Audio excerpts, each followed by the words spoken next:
우리 서로 옆 사람 인사합시다. 우리 과거를 묻지 맙시다. 근데 왜 웃으셔? 과거 지난 거 묻지 말자 이거지. 그죠? 과거 물을까요? 우리 과거 묻지 맙시다. 지금이 중요한 거니까요. 아멘. 여러분 자녀가 그야말로 정신 차리지 못하고 방탕생활하고 도박에 빠지고 막 술 취하고 휘청거리고 그랬던 자식이 막 깨닫고 회개하고 돌아왔어. 기분이 좋아요, 나빠요?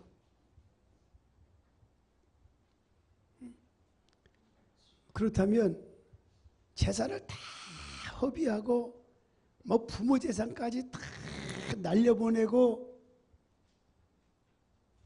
돌아왔다면, 그냥 돌아온 것도 아니고 깨닫고 돌아왔다면, 죄를 뉘우치고 돌아왔다면, 정상적으로 사람이 돼가지고 철이 들어서 돌아왔다고 하면 재산 잃은 건 그렇게 슬프지 않아요. 순식간에 다 녹아져 내리. 그게 부모의 마음이에요. 기쁘죠? 그렇다면 얼마나 기쁘겠어요? 또 그렇게 재산 다 잃고 빈털털이 돌아와서 어쩌면 좋냐? 그리고 네가 양심 있지 어떻게 떳떳하게 돌아올 수 있느냐? 라고 하는 부모는 아마 천에 하나 만에 하나 있을 법 할까요? 다 똑같을 거예요. 됐다.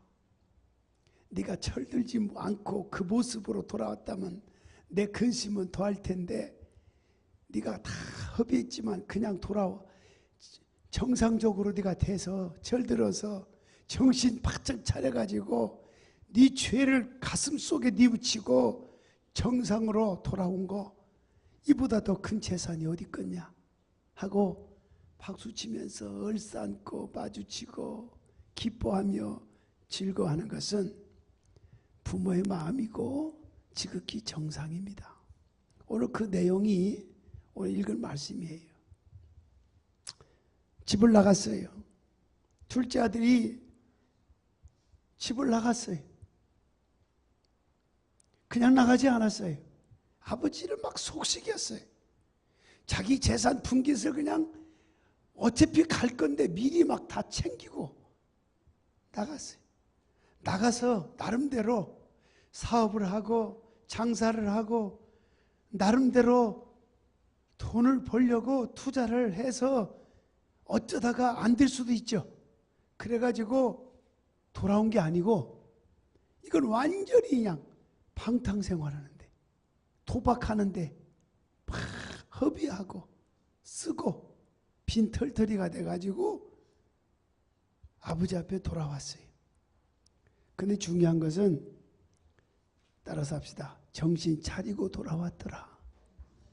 아멘.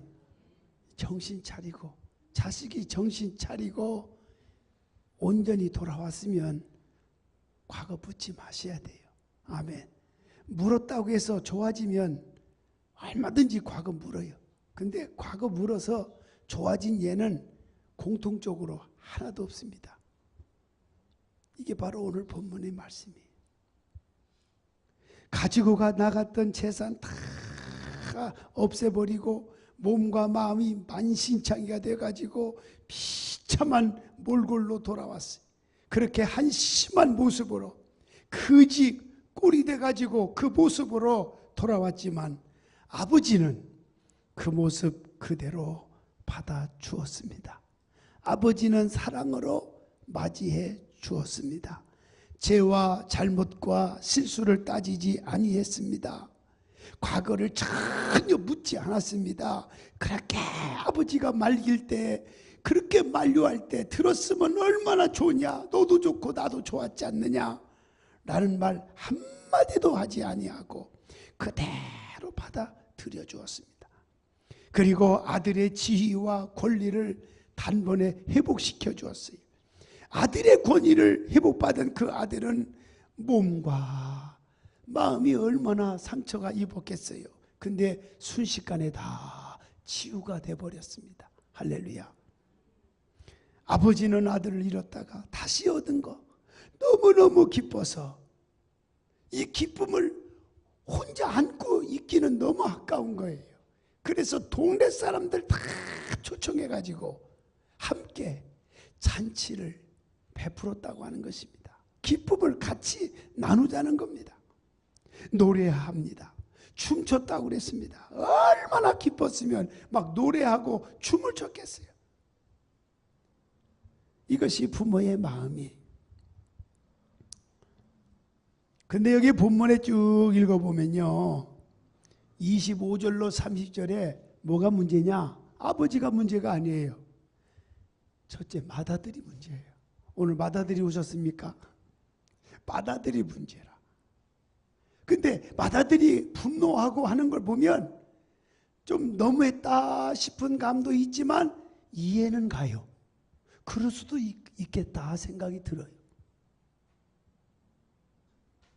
아버지께 순종하고 아버지 밑에서 성실하게 일했습니다. 맏아들이 맏아들이 나쁜 게 아니었어요. 둘째 아들이 아버지를 반항하고 떠났을 적에도 맏아들은 언제나 아버지에게 속삭이지 아니하고 아버지 곁에 있었습니다. 둘째 아들이 아버지의 마음을 아프게 하고 속썩일 때에도 맏아들은 아버지의 기대에 저버리지 않게 성실하게 살았습니다. 맏아들답게 살았습니다. 아버지가 믿고 안심하고 무슨 일이든지 다 맡길 수 있는 정도로 그런 아들이었어요. 그날도 역시 맏아들이 밭에서 성실하게 일하다가 집으로 돌아왔는데 집에 가까이 왔을 적에 집의 분위기가 좀 이상해요. 집의 분위기가 달라진 것 같아요.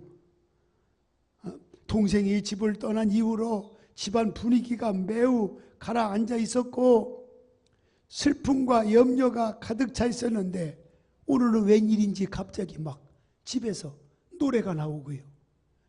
가까이 접해보니까 막 춤을 추고요. 아버지가 웃음이 떠나지 못해요. 웃음이 막 계속 웃는 거예요. 즐거워서 기뻐서 웃는 거예요. 어이가 없어서 웃는 게 아니고요. 전혀 예상치 못한 일을 맏아들이 보게 된 겁니다. 맏아들은 무슨 영문인지 종을 불러서 물어봤어요. 그랬더니 종이 하는 말이 방탕생활하고 그렇게 아버지 속식이고 재산 다 가지고 허비하고 낭비하고 거지꼴로 돌아온 둘째 아들이 돌아왔다고 너무너무 기뻐서 지금 노래하고 춤추고 잔치 베풀고 있는 중입니다. 그러니까 맏아들이 얼마나 뿔이 나겠어요. 화가 나죠. 막 28절 보니까요. 보세요. 그가 노하여 들어가고자 하지 아니하거늘 아버지가 나와서 권한대. 그가가 누구예요? 맏아들이에요. 노하여 노하지 않은 게 정상이 아니죠. 노하는 것이 어쩌면 그게 정상이에요. 그 맏아들이 얼마나 분노했겠어요. 얼마나 화가 났겠어요. 근데 아버지가 와서 권합니다. 아버지의 불공평한 처사를 비난하기 시작했어요. 29절 30절 보세요. 아버지께 대답하 이르되 내가 여러 해 아버지를 섬겨 명을 한 번도 어김이 없었거늘 내게는 염소 새끼라도 주어 나와 내 벗으로 질키게 하신 일이 없더니 아버지의 살림을 장녀들과 함께 그냥 삼켜버린 이 못난 이 못된 이 아들이 돌아오매 이를 위하여 살찐 송아지를 잡으셨나이다. 이게 들법이란 소리입니까? 그 말이에요. 그렇게 성실하고 그렇게 나름대로 최선을 다했던 맏아들로서의 손색 없이 해왔던 나에게는 한 번도 그런 적이 있었다면 내가 말도 않겠습니다. 뭐 이런 말이에요. 근데 방탕생활하다가 그렇게 속썩이다가 재산 다 날려가지고 거지꼴을 가지고 돌아온 이 아들이 왔다고 뭐가 그렇게 기쁘다고 춤을 추고 노래하고 잔치를 베풀고 그것도 짐승을 잡아가지고 이건 있을 수가 없다는 얘기죠. 얼마나 분노했겠어요.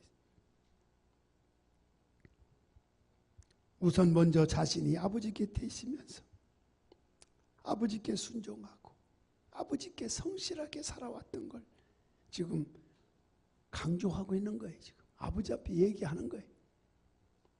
그렇게 성실했음에도 불구하고 아버지는 염소 새끼 하나 주어서 친구와 즐기도록 이러한 일이 없지 않습니까? 그걸 지적한 거예요. 그런데 둘째 아들은 웬일이요? 이런 둘째 아들을 어떻게 잔치를 할 수 있다니요? 불평을 막 토로하는 겁니다. 갑자기 마음에 서운한 감정이 치솟아 올랐어. 그 모든 감정을 아버지께 모두 쏟아놓게 된 거예요. 그럴 수밖에 없잖아요. 어쩌면 이해가 가기도 해요. 맏아들은 아버지의 사랑을 받으면서 아버지의 곁에서 아버지 집의 좋은 환경 속에서 살아온 거에 대해서는 보이지 않는 거예요. 감사가 없는 거예요. 어떻게 보면 맏아들. 오직 지금 포커스는 지금 둘째 아들이 돌아와서 막 춤추고 너무너무 기뻐하는 그걸 보니까 뭐 아버지가 맏아들에 대해서 행했던 일들은 보이지 않는 거예요. 그냥. 맏아들은 자신과 동생이 받는 대우를 비교했어요. 비교하면 안 되죠. 동생은 불성실해서 꾸중을 듣고 벌을 받아도 시원찮은데도 너무너무 좋은 대우를 받고 있다 이거지. 자신은 성실하기 때문에 큰 상을 받아야 마땅한데도 불구하고 한 번도 좋은 대우를 받지 못했다 이거예요. 불공평하다 이거지. 여기에 불평하는 거예요. 아버지가 동생만 편애한다는 생각을 가지고 불평한 거예요. 비교하면 뭐 그럴 수도 있겠다 하는 생각도 가지게 돼요. 제 자신 개인적인 생각은.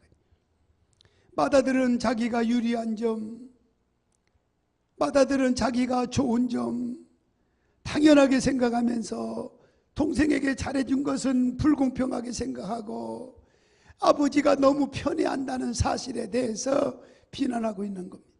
또 맏아들은 받는 대우를 물질로 계산했어요.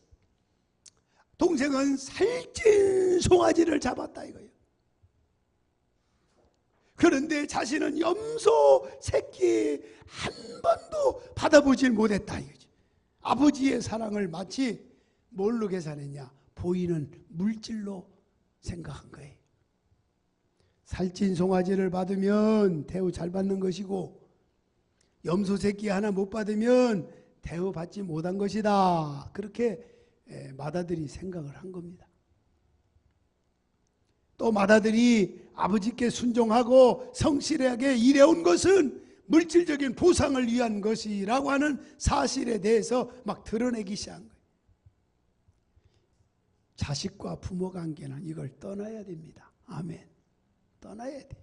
아버지가 나에게 잘해주든 잘못해주든 뭐 대우를 해주든 안 해주든 이 세상에 나를 태어나게 해주셨다고 하는 이 자체만 가지고도 아버지 자체가 고마운 거고 아버지 자체가 감사한 거죠.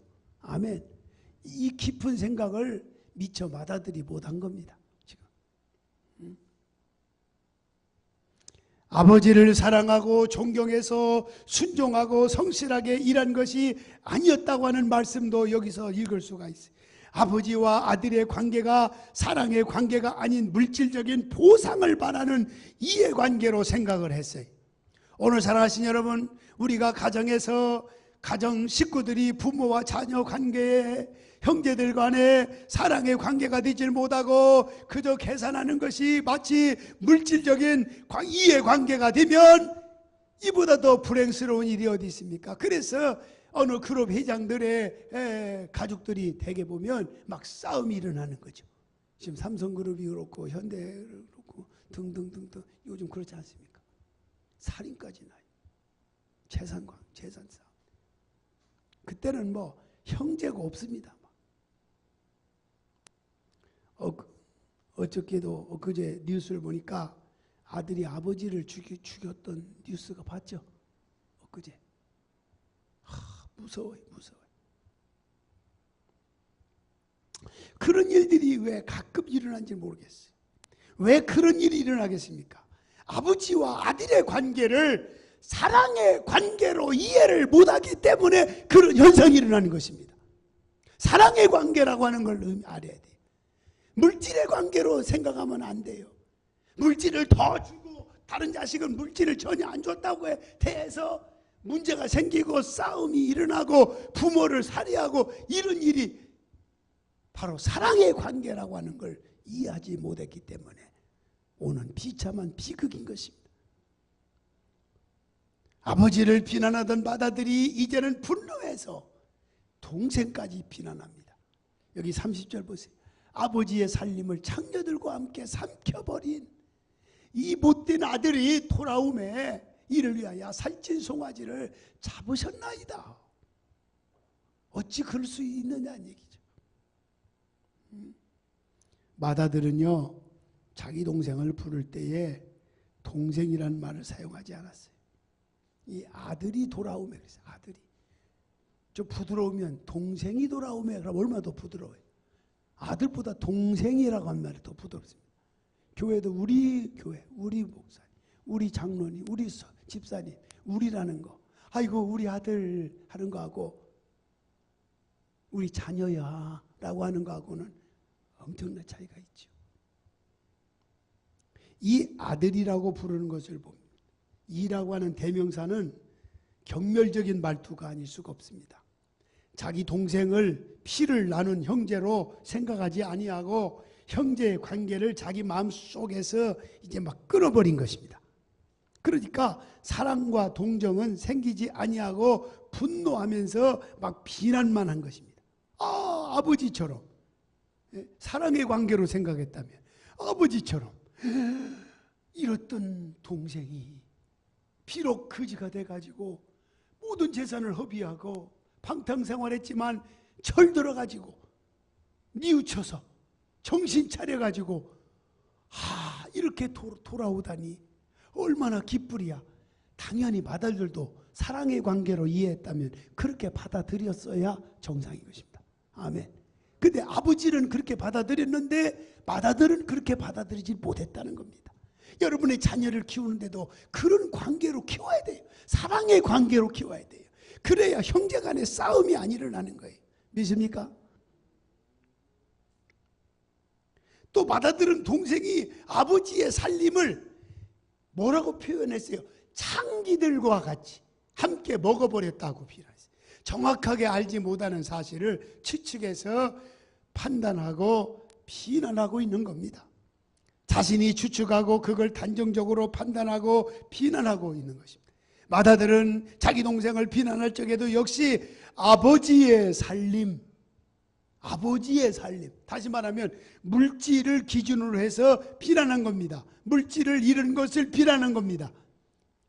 사람이 돌아온 것을 감사하지 아니하고 물질이 없어진 것만 생각하고 비난하기 시작한 거예요. 돈을 낭비했다는 것 자체만 생각하고 비난한 거예요. 물질은 없어졌지만 사람이 돌아왔으니까. 아멘. 여러분 자녀로 인해서 재산을 다 허비하고 낭비한, 그래서 힘들게 살아간 분도 때로는 있겠죠. 그가 뉘우쳐서 돌아왔다면, 그가 바르게 깨닫고 돌아왔다면 돌아온 것 자체로만 해도 만족하고 감사하고 기쁘게 받아들여야 됩니다. 아멘. 그게 정상 아니겠습니까? 이 맏아들은 마음 가운데 염려를 드러낸 거예요.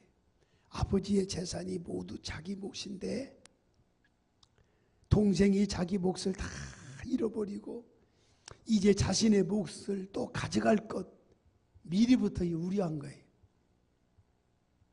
자신이 물질적인 손해볼 것을 걱정한 거예요. 자기에게 분배되어질 재산을 잃었으니 이제는 그냥 빈털터리로 왔으니까 내가 가지고 있어야 될 내 재산을 이제는 이제 축내겠다, 이런 생각을 가진 거예요. 피를 나누는 형제끼리 어떻게 그런 생각을 가질 수 있어요? 축내면 어때요? 같이 나누는 거죠. 그게 의좋은 형제 아니겠습니까? 아멘. 아멘. 맏아들은 이해관계에 따라서 말한 것이지 사랑을 따라서 관계에서 말한 게 아닙니다. 그 속에 이해관계만 있었고 사랑은 전혀 없었습니다. 동생과의 혈연관계, 아버지와의 혈연관계, 같이 피를 나누는 관계, 이걸 생각하지 않은 거예요. 피를 나누는 관계 생각하지 않은 거예요. 나는 죄송합니다만 이 온양에서 오신 분이 있어요. 우리 교회 오늘 두 분 오셨네. 두 가지 오셨네. 문권사님도 오시고 그렇게 하는. 근데 이사간 게 집도 크게 미덕을 또 딸내미 영남이가 힘들게 더운데 벌어서 아우 딸이 얼마나 기특한지 그 수억을 줘서 엄마 건물 사. 그걸 보기 좋잖아요. 아멘. 그게 부모와 자식 간의 사랑 관계죠. 믿으면 아멘 합시다. 그렇잖아요.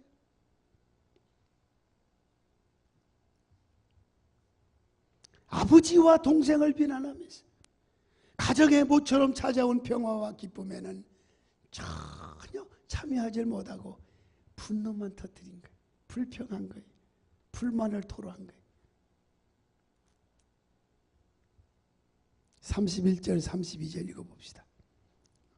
아버지는 화목케 하려고 얼마나 애썼는지. 시작. 아버지가 이르되 너는 항상 나와 함께 있으니 내 것이 다 내 것이로되 이 내 동생은 죽었다가 살아났고 내가 잃었다가 얻었기로 우리가 즐거워하고 기뻐하는 것이 마땅하도다. 아멘. 아버지는 제대로 됐어요. 아멘. 아버지는 제대로 된 거예요. 맏아들이 이렇게 대들자 아버지는 황당하기 짝이 없었어요. 지금 동생이 돌아와서 기쁨으로 잔치를 해야 하는데 형이고 그 집이 맏아들이라면 당연히 기쁨의 잔치에 같이 동참하고 협력하고 같이 즐거워하고 참여해야 되는데도 불구하고 안에 들어오지도 않고 밖에서 어떻게 보면 막 시위를 하는 거예요. 아버지에게 시위하는 거예요. 아버지에게 시위하는 거예요. 어떻게 자식이 아버지한테 시위를 하면 되겠어요?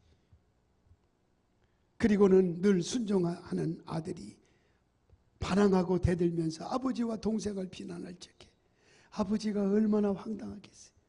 얼마나 화가 나겠어요? 그러나 아버지는 불순종하고 반항하는 둘째 아들을 맏아들인 것과 같이 분노하며 반항하는 맏아들을 역시 아버지가 받아들일 정도의 마음의 너그러운 여유를 가질 수 있었던 아버지처럼 오늘 여러분도 그런 부모가 되시기를 축복합니다. 28절 보세요.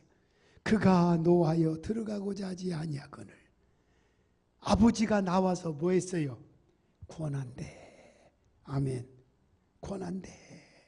아버지는 분노하며 불평하는 맏아들에게 권했어요. 다시 말하면 부드럽고 친절하게 말해주었다 그 말이에요. 믿으면 아멘 하시 바랍니다. 오늘 우리 교인들도 어른들이 많습니다. 장로님들, 권사님들, 연세 드시는 분들, 우리 젊은 층들이 오면 부드러운 목소리, 부드러운 표정, 부드러운 행동, 부드러운 사랑을 가지고 하면 우리 교회는 금방 부흥될 줄로 저는 믿습니다. 아버지는 너무나 부드러웠어요. 아버지는 맏아들의 성실함과 기득권을 인정해 주었어요.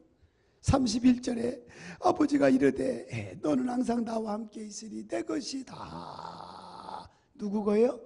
네 것이로되. 네 것이로되. 이것이 중요한 거예요.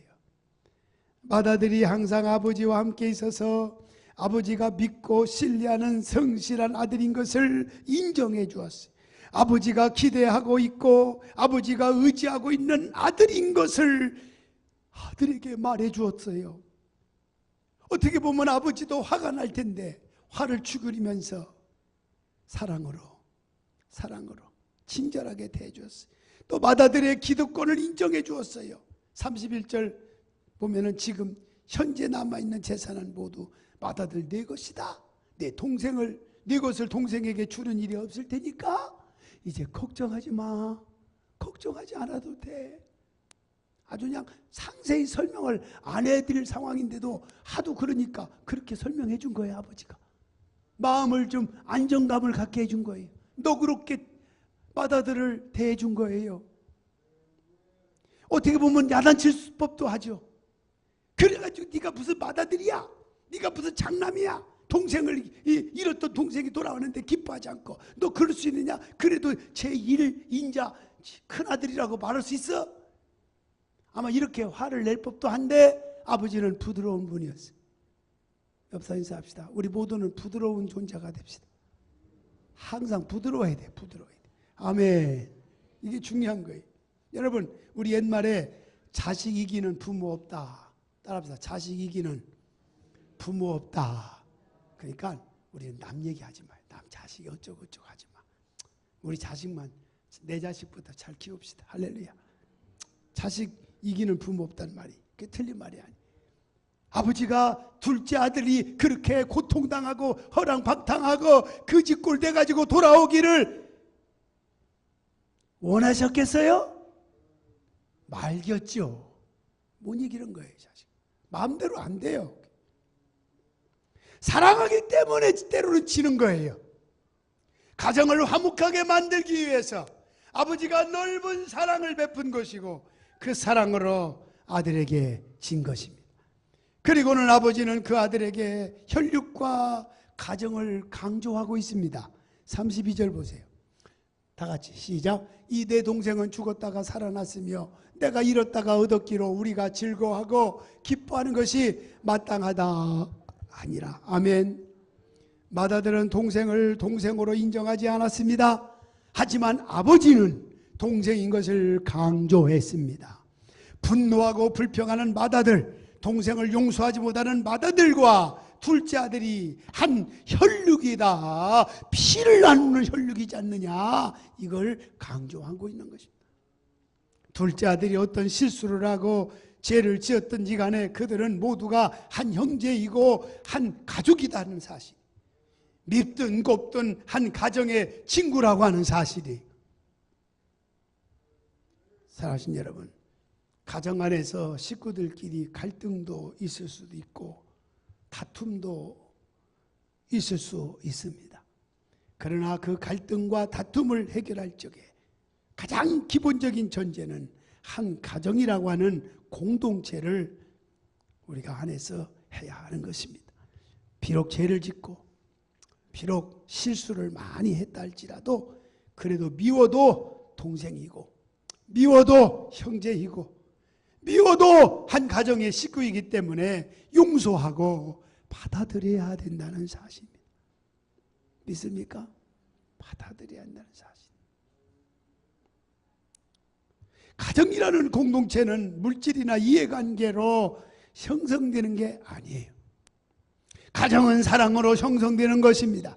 아버지는 물질은 잃었지만 그 모든 재산, 자기의 몫을 다 잃고 빈털터리로 돌아왔지만 그래도 살아서 돌아온 아들을 얻었기 때문에 잃었다가 죽은 줄 알았던 아들이 살아서 돌아왔다고 하는 사실 때문에 기뻐하는 것이 마땅한 것이 아니냐, 이걸 아버지는 강조하고 있는 것입니다.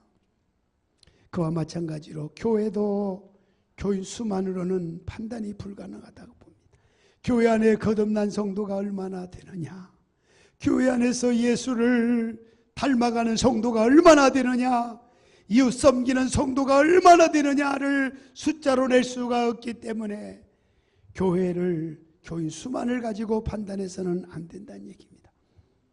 가정이나 교회가 물질이나 숫자로 세워지는 것이 아닙니다. 가정이나 교회는 사랑으로 세워지는 것입니다. 비록 소수일지라도 교인들이 똘똘 사랑으로 뭉치며 서로 함께 사랑을 공유하고 뭐가 집에서 있으면 좋은 걸 갖다 주고 서로 나누어 드리기를 원하는 분들, 우리 교인들은 그런 분들이 꽤 많아요. 나는 너무나 감사해요. 아멘. 사랑으로. 그 가정의 재산이 얼마나 되느냐를 가지고 그 가정이 훌륭한 가정이냐, 그 그 가정이 건강한 가정이냐, 그 가정이 무슨 마치 살아있는 가정이냐라고 판단할 수는 없다는 것이죠. 아버지는 물질을 잃었지만 사랑을 가지고 그 가정을 세워나갔던 겁니다. 몇 번 교인들이 가끔 제가 귀에 들리면 가끔 썩 기분 좋은 말을 하더라고요. 아이고 우리 전성교회는 우리 목사님은 사랑 아니면 없어. 사랑 어디 가도 우리 목사님 사랑. 그런 얘기를 하더라고요. 나 듣기 좋으라고 하는지는 모르겠어요. 옆에서 내가 있는 줄 알고 그런지 몰라도 그래도 속 없는 말을 그냥 꾸며서 그렇게까지는 할 일은 아닐 텐데 생각하니까 기분이 째지더라고. 할렐루야. 우리는 사랑으로 서로 사랑으로. 교회는 사랑이 있어야 돼. 교회는 진실해야 돼요. 아멘. 진실해야 돼. 큰 사랑으로 둘째 아들도 용서하고 큰 사랑으로 맏아들도 받아들임으로 가정의 화목을 도모하고 가정을 세워나갔던 것입니다. 교회 안에서 가장 중요한 것, 최고의 가치는 사랑인 것입니다. 할렐루야. 저는 가끔 보면 멀리서 많이 오시는 분들께 물어보면 제가 얘기하는 게 아니에요. 물어보세요. 저는 죽어도 절대로 천성교회 우리 목사님 저버리지 않습니다. 그 말을 입에서 나온 얘기입니다. 그렇지 않고서야 멀리서 어떻게 저에게 나오시겠어요? 나는 그 사랑에 너무나 감사하고 있어요. 너무나 감격하고 있어요. 너무나 고마워하고 있어요. 이건 어쩌면 은혜요. 이 은혜를 저는 잊지 않고 있습니다. 다만 순간순간 표현하지 못했을 뿐이에요.